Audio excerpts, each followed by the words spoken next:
I'm going to share a poem by Robert Bly, which I think paints a picture of an amazing relationship. It's called A Third Body, and if you hang with me for a few minutes, I'm going to share that poem. I realize that the poem itself is about 5 minutes, which is an eternity in scrolling time. But if you decide to hang out at the end, I'm going to share a few thoughts about the backstory of this poem, why it is so significant to me. And I hope you will be there for that if you'd like. So here it is, Robert Bly's A Third Body.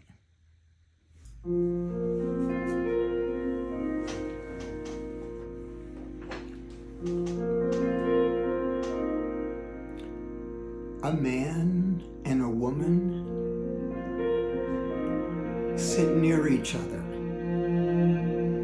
and they do not long at this moment to be older or younger, or to be born in any other nation or any other time or place.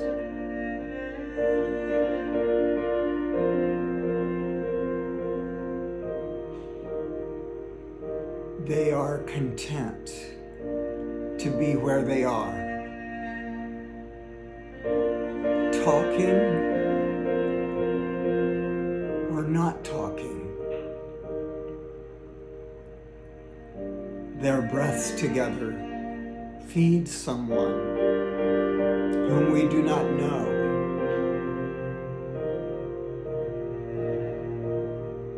The man sees how his fingers move. He sees her hand close around a book she hands to him. They obey a third body they share in common. They have made a promise to love that body.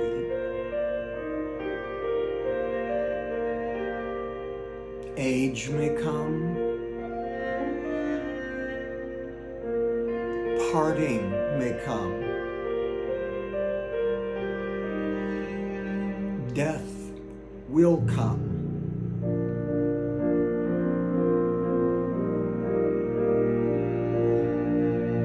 A man and a woman sit near each other. As they breathe, they feed someone we do not know.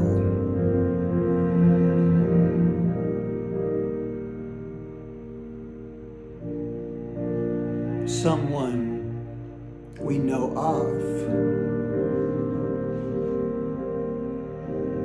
whom we have never seen.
So there are 6 things that I want to say about this poem. One is that every poem is yours. It's just between you and the poet. So the second thing is, I am a relic of the days of yore. And if you haven't heard that word lately, it's worth looking up. I am a relic of the days of yore. So whatever it is that I think about this doesn't matter as much as the fact that the poem is yours, and it can mean whatever it means to you. So I think the first thing about the picture that this poem paints that means so much to me is that it's talking about a man and a woman who they're contented. They're sitting near each other and they're not longing for anything. And when are we contented? That's a question to ask. And it's so rare and it's so good when it happens. That's the third point. The fourth is this poem talks about something that is larger and beyond us that has been created, this third body, because we've made a promise to love that body. And whether that promise is a verbal promise or you've taken vows or whatever it might be, that spoken or unspoken between you and your other person, that helps to create this amazing third body.